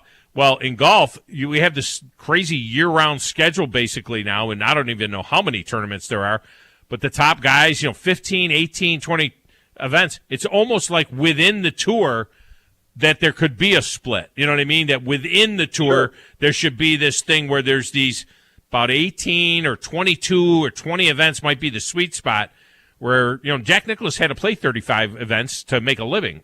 These guys don't need to do that now. Well, and how often are you going to beat a player over the head with the idea that he's an independent contractor and take away his livelihood if he doesn't, finish in the top 125? If you're going to make it that sort of the law of the jungle, and make it so stark that if you don't make enough money, you're not going to keep your job. You can't be surprised that when they do make the money and they can keep their job, they make a lot of decisions in their own best interest about when and where they play. I mean, that makes total sense to me. It's no different than in the NFL. If there's no guaranteed contract, you can bet that when a player does have leverage, he can and should use as much of that leverage as he can because the team will do that in a heartbeat if they get the chance. So I don't think the tour is any different than that. And the shame, I think, for Phil Mickelson is the way he feels about the Saudi Golf League and about the money in golf is really no different than a lot of players feel. He just was more outspoken about it than other players were, and so he's kind of the canary in the coal mine who's going to take the hit first. If there were other players who'd gotten on board and they kind of came out together as a group, right now you'd see 25 or 30 players playing in Saudi Arabia because players like to make money. That's just the reality. He just was, and for the first time in his career, really was on the wrong end of it from a PR standpoint. And the way he spoke about the Saudi Arabian money, I think it was just that whole thing. Matt Rudy with us. All right, just to finish back on Tiger, does it feel like this particular tournament is being so overshadowed by him? And maybe because some of those other names aren't on the leaderboard. I mean, the real needle mover is still Dustin Johnson. I know Cameron Smith, but he's still there are a lot of fans of golf that couldn't pick Cameron Smith out of a lineup. So, even though he's been good, if you have to be a golf fan to know that, there's not necessarily those transcendent guys. Does it feel like everybody's just waiting for 12:41 Central Time when Tiger tees it up for round 2, and we're gonna see every single shot of his round? Does it feel like this tournament almost is an afterthought? If he isn't in one of those last 4, 5, 6 groups, that it's kind of going to be anticlimactic? I mean, do we get that feeling? No, I don't think so at all. I think the tournament's already delivered. What Tiger did yesterday, if he doesn't, if he wakes up today and can't play, he already delivered, an unbelievable moment for golf. And I think what makes the Masters so fascinating and so enduring as the best of the TV majors is that theater. We all know the golf course, right? And the golf course is the main character, and players come and go year in and year out. Tiger's obviously been a constant for a long time, but the players participate as characters, but the golf course is a character too. And I think when you can operate with that advantage like they do, and they run the tournament as well as they do, and they keep control over the golf course better than any of the other majors. There isn't the crazy stuff that you see at a U.S. Open where they lose control of the golf course and that becomes the story and the players are grousing about what's going on. I think the theater and the chance for birdies and eagles and the chance for a difficult setup that rewards good shots and penalizes bad ones but still forces you to make birdies. All that makes for great theater. It doesn't always mean. I mean, if a second tier name wins the tournament. Is that not as exciting as Phil winning or Tiger winning? It's moderately less exciting, but it's still the back nine on Sunday at the Masters, and I think everybody's going to be watching. It's the most perfect tournament course ever designed. The back nine of Augusta, just the risk reward and everything about it is just absolutely perfect. All right, finally on Tiger's game. Remember when he came back a while ago? He was his short game was awful. He was chili dipping chip shots and all that kind of stuff. I thought that he was done then. I thought, man, he's lost it. I mean, the yips, whatever it is, it's gone in his hands. His short game right now, and he's had a lot of time to work on it, obviously, but his short game right now seems to be amazing and keeping him in it. Are you surprised that he was able to bring the short game back the way he has from where it was, the last time he came back when it was a mess? Oh, sure. I mean, I think I talked about this with you on the air. I said the chipping yip thing that can be a career ender, and it has been for some players. And I guess it shouldn't surprise us that there are all kinds of troubles that could be fatal for a professional golf career. From injury to some of the scandals that Tiger's had in his life. He's proven himself to be almost indestructible, both his body and his reputation, and you name it. And that was just one more thing that he seemed to come back from. And I think you're right. Part of it is having a short game area in your house. That certainly helps. But I think it's also he's shown willingness his entire career to tear everything down and start over. Different swing, different grip, different technique. I mean, he's been number one in the world with 3 different swings. I mean, that's a remarkable achievement when Phil Mickelson was never number one in the world with 1 swing. So you got to give the guy credit where credit is due. Always a pleasure. Matt Rudy joins us every year during the majors, and he'll be going to St. Andrews. What is it, the 150th anniversary of the Open, something like that, or of the course or something, right? That's going to be really a scene. It is, and I was wondering if this was going to be the first one. My guess was that the Tigers' first one back was going to be St. Andrews, but if he plays well here, it just cranks up the anticipation for St. Andrews. I'm excited to go. I love going to the British Open. And I'm taking my kids. My kids are going to go. I have 3 daughters, and they're going to go walk around and watch too. So it'll be a nice trip. Well, and that's another great thing is that we know that course too. We kind of have a pretty good idea of that course. Where is the U.S. Open? Of course, the St. Andrews. That's the last major now. So where's the PGA in the U.S. Open in terms of being courses that would be okay for Tiger to walk? Well, I mean, you got Southern Hills is the PGA venue, and Tiger's won the PGA there, and that's sort of a Bethpage style golf course, and I mean, I think honestly, if I'm Tiger Woods, instead of looking at the venues, which that might be in the back of his mind, but I would suspect that the front of his mind is, can he play one more round? Can he play today, and can he play tomorrow? Right. And I think the mystery is what his body feels like the day after this first round, because I think the adrenaline fires on day one, and then the cumulative effect of playing all these rounds is the one wild card he hasn't been able to figure out yet. And I prefer to look at it for this year that every round we get, if today's the last one, I mean, it's been a bonus already. So I mean, that's the way I'm going to look at this season. Good take right there from Matt Rudy. Matt, I appreciate you so much. Enjoy the golf over the weekend, and we'll catch up with you again down the road. You bet. See ya. Matt Rudy. All right, you want to react to that? You want to get into some other stuff? You can do that as well. We'll get the phone lines open up. 256-576-4977. We'll get you in 256-576-4977. It's the Thom Abraham Show, 97.7 ESPN, The Zone.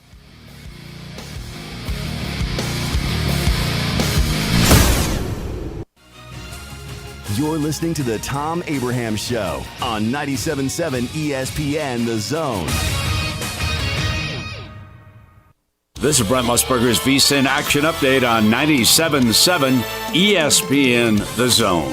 Heads up, sports bettors. Right now you can try VSiN All Access free for 30 days with no credit card required. Visit vsin.com/free month to sign up now.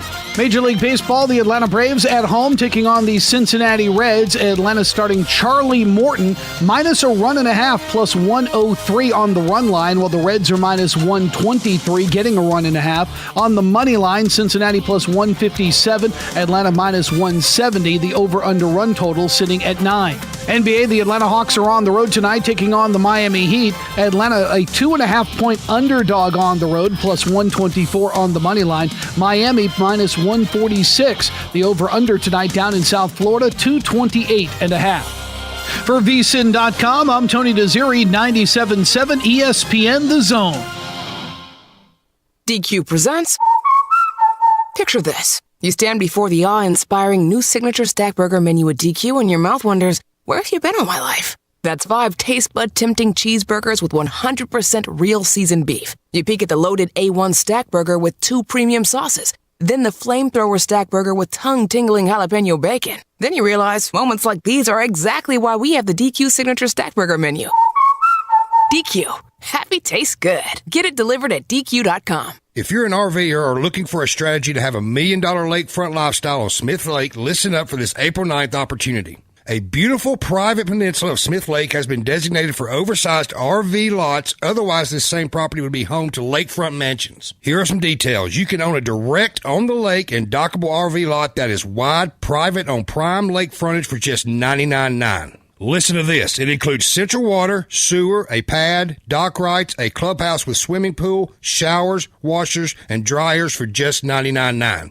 Just add your RV and boat and live like a millionaire. Now the bad news. We only have 9 parcels. That's it, and they will go fast. Don't hesitate to make the call, or you could miss this rare opportunity. One day only, Saturday, April 9th. Learn more. Take a video tour at 877bigview.com. Then call 877-BIG-VIEW to confirm your early appointment on Saturday, April 9th. Call or click 877bigview.com.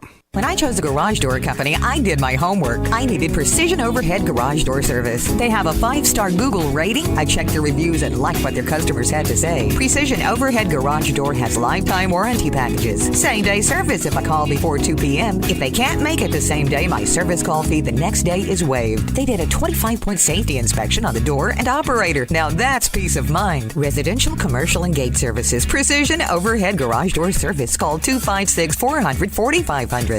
Ann Adams with Berkshire Hathaway Rise Real Estate is the one name to know if you're buying or selling real estate. With years of local experience, Ann Adams offers buyers in-depth knowledge of the local housing market and will narrow available properties down to those you'll be interested in so you can save time when shopping for your new home. If you're ready to sell, Ann offers a seamless process using accurate pricing and expert negotiation skills to make sure you get a fair price for your home. Call Ann Adams today at 256-337-2625 or log on bhhsriserealestate.com.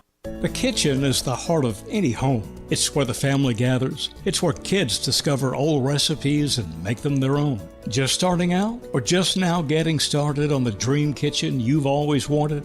I'm Chris Haygood, and from all of us here at Bob Wallace Appliance to the home builders and the homeowners of the Huntsville area, a heartfelt thank you for buying local. We're in Huntsville, Florence, and Coleman, and online at bobwallaceappliance.com. DQ presents.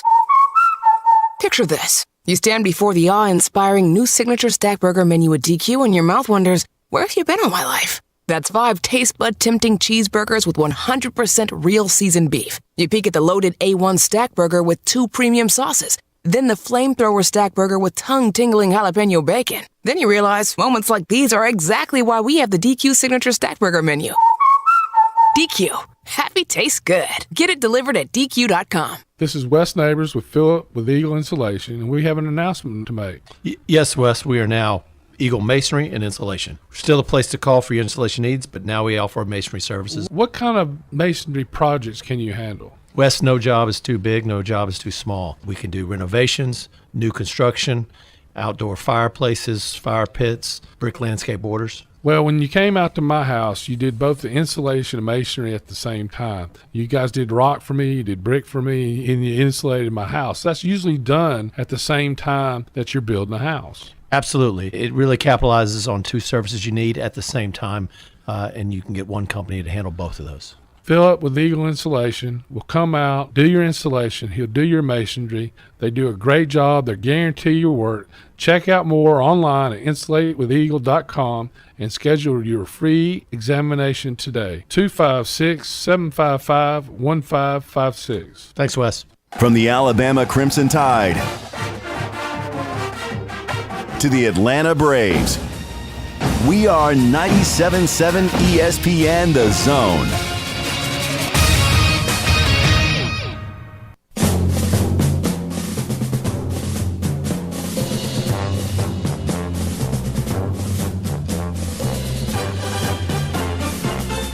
Yeah, and the Alabama Crimson Tide against the Ole Miss Rebels will be on tonight on our air and primary stream, and the Atlanta Braves will be over on Zone 2. Get the app so you can get that.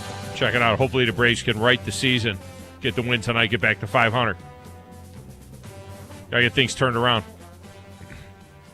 Speaking of the Braves, Brandon said, so I was at that game last night with my two idiot friends that wore T-shirts and shorts. My buddy Wayne had 10 beers and 4 shots and was still freezing.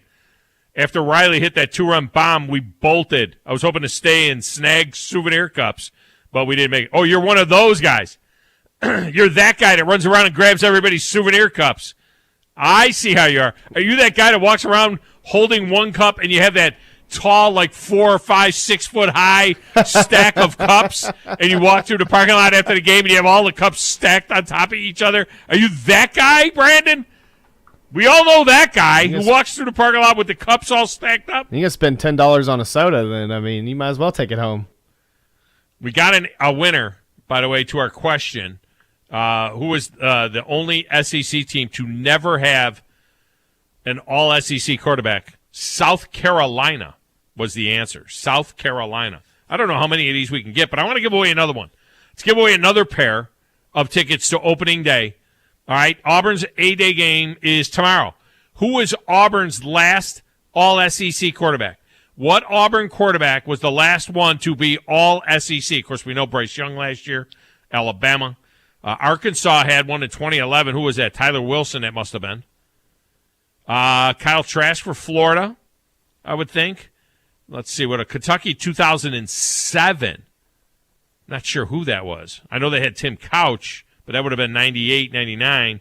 Who's 2007 for Kentucky? That was all SEC. Of course, Joe Burrow in 2019. Mizzou had Drew Lock in 2018. Mississippi State 2015. That would have been Dak. Ole Miss. See, Tennessee. Who's Tennessee's in 2016? Vandy would have been Jay Cutler. A lot of people said Vandy. No, Jay Cutler was all SEC.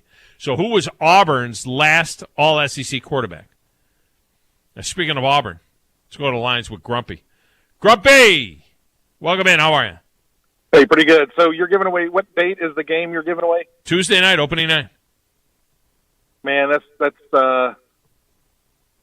I think I'll be pompano fishing, man. That's right in the middle of the Pompano run. Pompano fishing? Wow, out of where? Out of Pompano, or where were you going? No, Fort Morgan, Alabama. The best beach in the Gulf, Fort Morgan Road. Yeah. Nice. You ever been down Fort Morgan Road? I have never been down Fort Morgan. I've been to Orange Beach. How far is that from Orange Beach? It's west of Orange Beach, directly down the beach. But at one time, about 10 years ago, it was the longest stretch of undeveloped beach in the Gulf, from Miami to Texas. I got to believe that it's developed now, though. Is it developed or no? No, the beach mouse slowed that way down. They environmentalists got a beach mouse bill passed, and there's still quite a bit of undeveloped beach down Fort Morgan Road. I hate to say that on the air because it just attracts more people, but it's the last true jewel, I think, in the Gulf of Mexico. And I've been to. And there's a harbor or something there where you can charter out of. McCringleberry's got a place down there on the beach. So at Fort Morgan Beach. Yeah, and we fish off the beach for the Pompano. We don't charter a boat. Okay. Yeah, they run up right up and down the beach. Hey, I noticed that your zone deal was Gibson's Barbecue, and Gibson's burnt last night. Yeah, I meant to mention that, except for it already. I think it's sold out now. We talked to Art, the owner over there. Yeah, it's sold out. The deal is sold out. We talked to Art, and we said, "Do we need to pull this?" And he said, "No, they'll be opened up in a couple of weeks." It's not like they burned to the ground.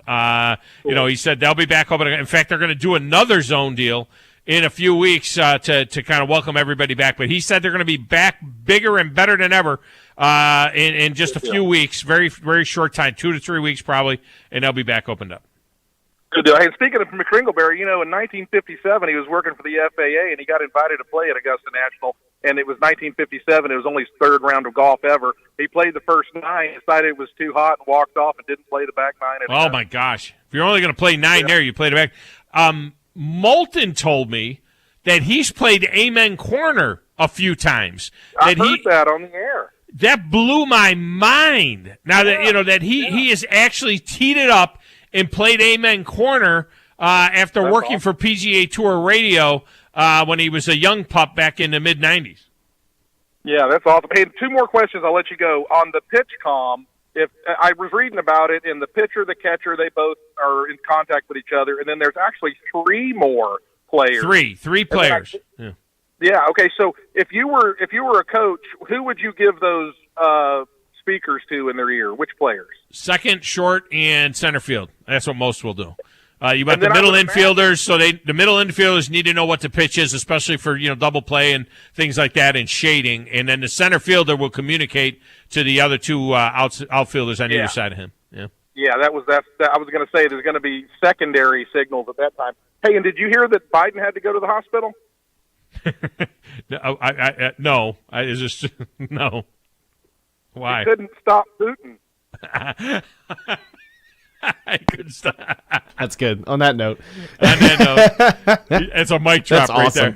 That's awesome. That's a phone drop right there. No, actually, I listened to some of the broadcast and some of what they said on TV as well. So I think it's like Tony La Russa and the White Sox is really, really big on pitch comm.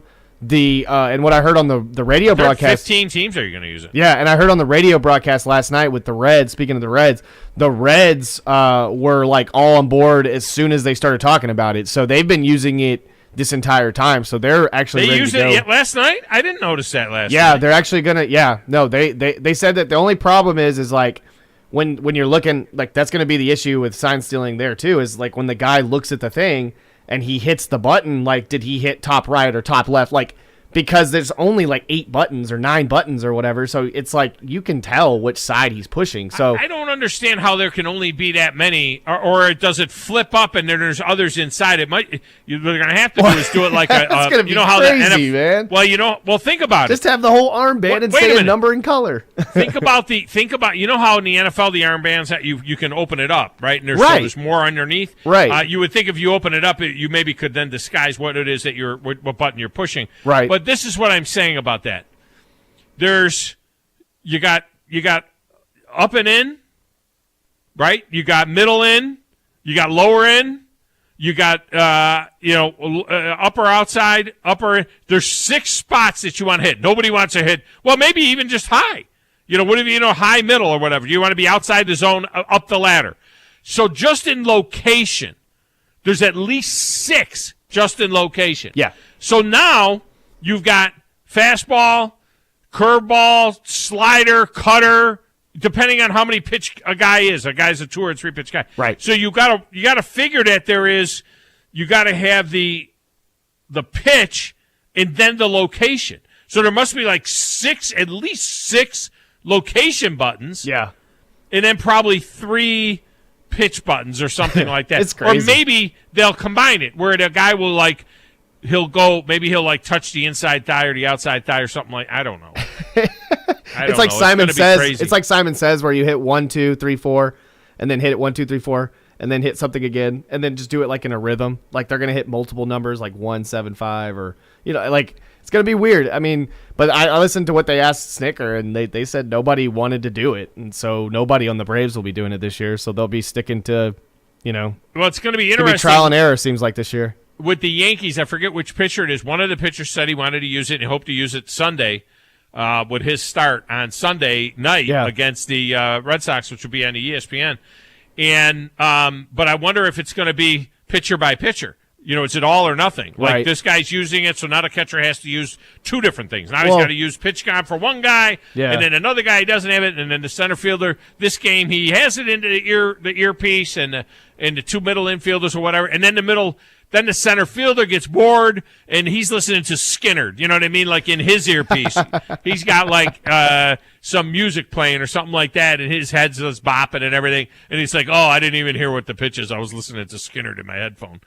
I don't know what. Well, that's gonna be kind of cool when you kind of figure out who's wearing what throughout the game. Because I also heard not only will center field, there'll be times where I think the last night they said where possibly like the left fielder would wear it or one of the infielders would wear it rather than the third baseman would wear it rather than the middle. Why would the third base? Why would I don't know? They said that they would change it up a little bit so guys kind of had a feel of how to use it and maybe just try it out. Joey Votto can't use it. He's talking to. He's on TV. He's got to have that thing in his ear. I would just have my center fielder because he can communicate. He's the boss out there.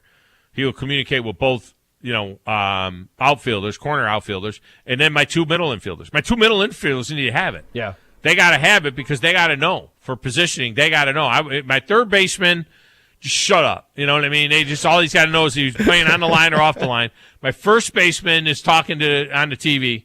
My corner infielder or my corner outfielders are there to hit home runs.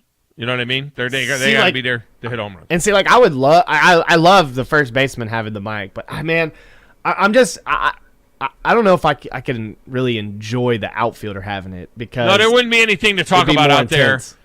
No, there'd be nothing going on out there. I mean, first base is perfect because you've got a guy comes out the first. You know what I mean? You get a guy on first, and there's always a lot of talk there. The problem is he's got to be moving a lot. The outfielder is more he's not jumping around and moving as much. Remember, like Joey Votto, he's holding the guy on, and he's got to really kind of concentrate.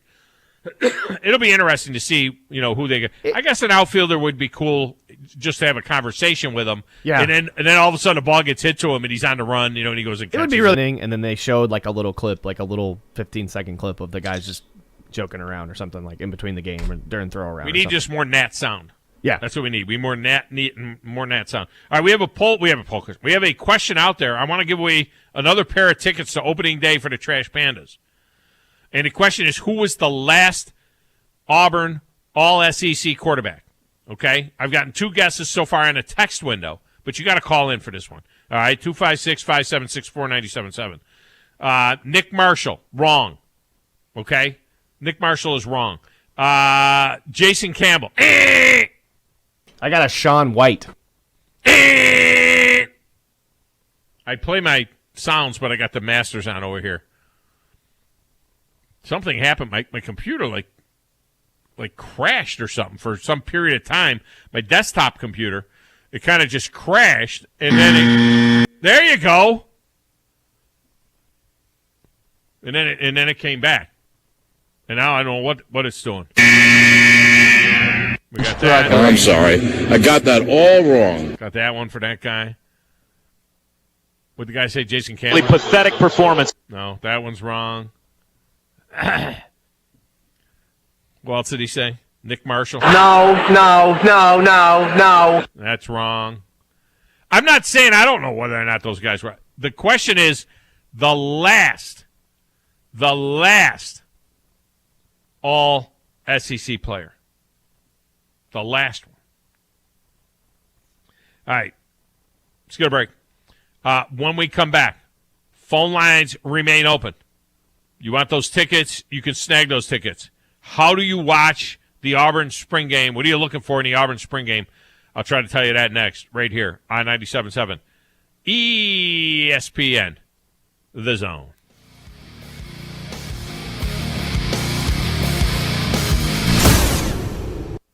Hey, Bobby White from Woody Anderson Ford back again to talk to you about how easy it is to make a custom factory order. Just click WoodyAndersonFord.com, hit the top banner, then start making your selections.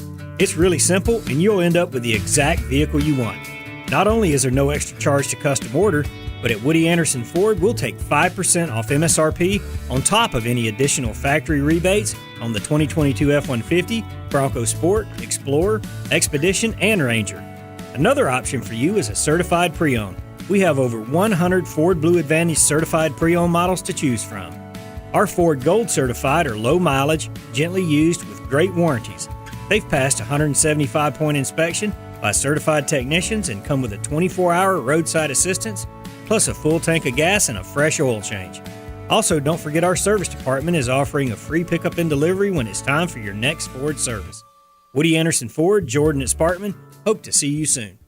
TOC Sports has been there for you. Now, you're probably asking yourself, what does that mean? It means for more than 20 years, Alabama's largest orthopedic group has been there providing coverage and care to more schools and student athletes in the Tennessee Valley than any other group. It means whether you are the star football player, the all-region volleyball ace, or someone who hurt their knee in a weekend pickup basketball game, TOC Sports physicians are proud to have the opportunity to care for all your orthopedic needs. It means for parents, coaches, athletes, desk jockeys, or even weekend warriors, TOC Sports physicians continue to meet and exceed the orthopedic and sports medicine needs of our community. But most importantly, during these challenging times, we're here for you now, and will continue to be here. So as long as there are players on the field, games to be played, and contests to be won, the orthopedic specialists from TOC Sports will be ready to help. We don't know what the future holds, but you can count on the TOC Sports team to stay committed to you, so you can stay in the game. Call 256-539-2728 today and ask to see a TOC Sports physician. Check them out online, also Facebook, Twitter, and Instagram. Are you tired of chasing a roofing contractor to show up on time, or even show up at all? I'm Sam Fleming with Fleming Roofing and Restoration. Our motto at Fleming Roofing is we show up. Our goal at Fleming Roofing is to provide the reliable customer service that you deserve, and we have the resources to meet all of your roofing needs: residential, commercial, industrial, replacement, or repairs. We are manufacturer certified for roof coatings, single-ply membranes, and asphalt shingles. Whenever you need a roofing professional you can count on, call Fleming Roofing and Restoration. We are committed to finding the solution that meets your needs. We don't have quotas or heavy-handed sales tactics. Fleming Roofing, we have expert experience. We show up. Free estimates, residential, commercial, industrial, replacement, or repairs. Check us out at FlemingHSV.com. FlemingHSV.com. When you need a quick response, it's Fleming Roofing and Restoration. We show up.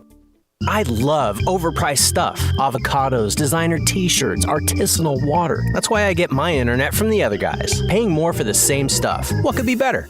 Wow is better. For just $19.99 a month, we give you the super fast, extra reliable internet you need. Act now before this deal is gone. Internet 100 for just $19.99 a month. Plus, learn how to get up to $300 on us. Sign up at Huawei.com.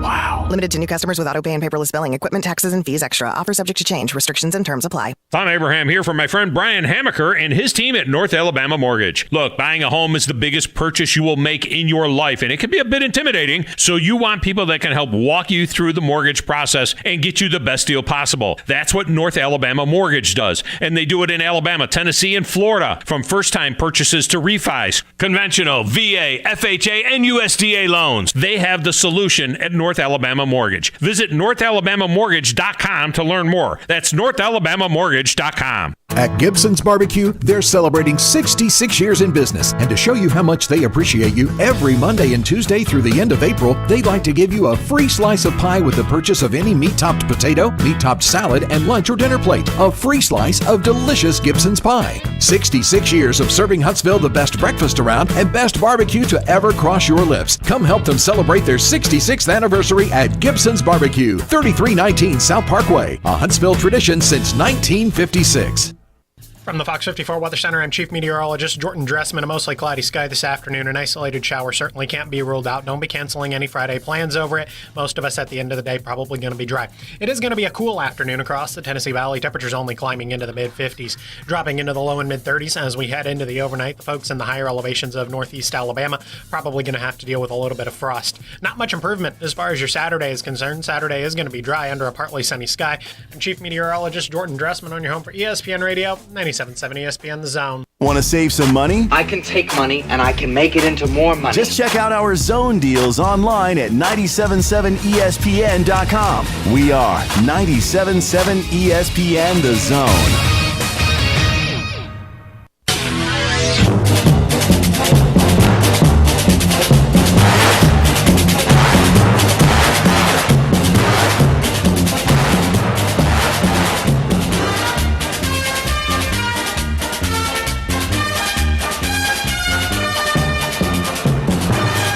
can get this question right. Welcome back. Segment brought to you by Woody Anderson Ford. The service department at Woody Anderson Ford is outstanding. I just had one of our vehicles serviced there, the Mustang at Woody Anderson Ford, and it was amazing. I mean, we took it in. We had constant feedback as they were going through the different processes and checking out things, and we thought there was a transmission problem, which didn't make any sense because the car's, almost new, and we couldn't figure it out. And it's like, why is it shifting funny? Well, they went ahead and did these diagnostic tests, and they found out that there's a computer in there that shifts the car basically, and they just reset that computer. Good to go. Boom, come and get it. I mean, it was tremendous. They just do a great job. There's so much confidence in that service department, and that's what you want. You want confidence in the service department wherever you're going to get your vehicle serviced. I suggest you, whether you bought it at Woody Anderson Ford or not, whether it's a Ford or not, I suggest you get your vehicle down to Woody Anderson Ford. All right, nobody can get this question right. The question is, and I want to give away 2 more tickets to opening night for the Trash Pandas. Who was the last quarterback from Auburn to be named All-SEC? The last Auburn quarterback that was All-SEC. Okay? Somebody called in during the break and said it was Cam Newton. Wrong again, liberal media. No. Now, Cam was, of course, All-SEC, but he's not the last quarterback to be All-SEC. Somebody said Nick Marshall. I'm sorry. I got that all wrong. Somebody said Jason Campbell. You blew it! So far, nobody's gotten it right. If you want to get it, you need to get it. When it comes to tomorrow, I've told you this time and time again. When you watch these spring games, and by the way, this one will be ESPN Plus like all of the rest of them are, except for the Georgia game next Saturday. Georgia game next Saturday, 1 o'clock on ESPN2. All of the rest of the spring games tomorrow, Auburn and Texas A&M, both at 2 o'clock Central Time, both SEC Network Plus, which I think I have ESPN Plus, so I think I'll be able to get it. But they're all SEC Network Plus. So you got to have is SEC Network Plus a premium thing, Grizz? To have SEC Network Plus? I think that's a premium thing too. Yeah, you have ESPN Plus to get I think if you have ESPN Plus, you get SEC Network Plus. So they've driven all of the spring games over to that. Let me get Kerry in here, see if he's got the answer. Kerry, welcome to the show. How are you? I'm doing good, big dog. Good to talk to you. So what do you think? I'm thinking Jared Stidham.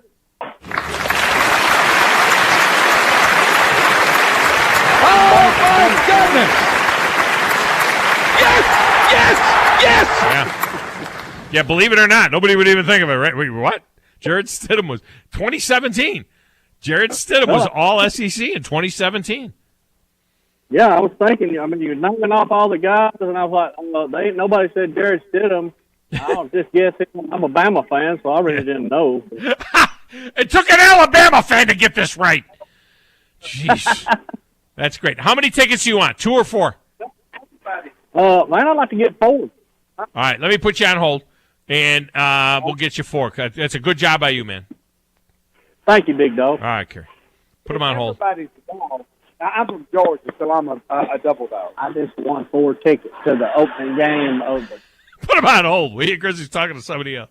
I was enjoying that. As long as he didn't say anything bad, I was enjoying it. Well, you never know what he's going to say. You know what I mean? I got a dumb button. I'm from Georgia. From Georgia. I just won 4 tickets to the Trash Savannah. game. Got a real southern Savannah accent. Georgia. I wonder if he's calling from Georgia. So 4 for him, Grizz. Hook him up. Just leave him on hold now. We know the music's going to fire in a second, and then you can take care of him. You want to watch the quarterback play, and you want to watch for poise. It's T.J. Finley and Robbie Ashford. These guys that are in there that are healthy and that are going to be able to play. You want to watch to see whether or not they're delivering the ball on time, whether or not they throwing it into the ground or airmailing it. Those are the kind of things you're looking for. then the wide receivers, you got to keep an eye on that as well, because they're thin at wide receiver. Now, who knows? Ajay Hall is no longer with the Crimson Tide. He is in the transfer portal. Nick Saban said yesterday he's suspended from the team for violations of some team rules, whether they're academics or whatever, it doesn't matter. Everybody has a responsibility and obligation to respect the principles and values of the program and do what they need to do. They're all there to help them be more successful. To respect those and do those is always really helpful. He's gone, Ajay Hall. Well, maybe that's the dude that ends up at Auburn. You don't know. But quarterbacks and receivers is what you're kind of looking for there. And then individual matchups tomorrow. Watch those individual matchups. Tackle against DN. You want to see how those things. Wide receivers against corners. Look at that. There's no scheme. Understand that. Chuck Oliver is next. Then Paul Feinbaum and The Drive with Steve and Wes on 97.7 ESPN The Zone.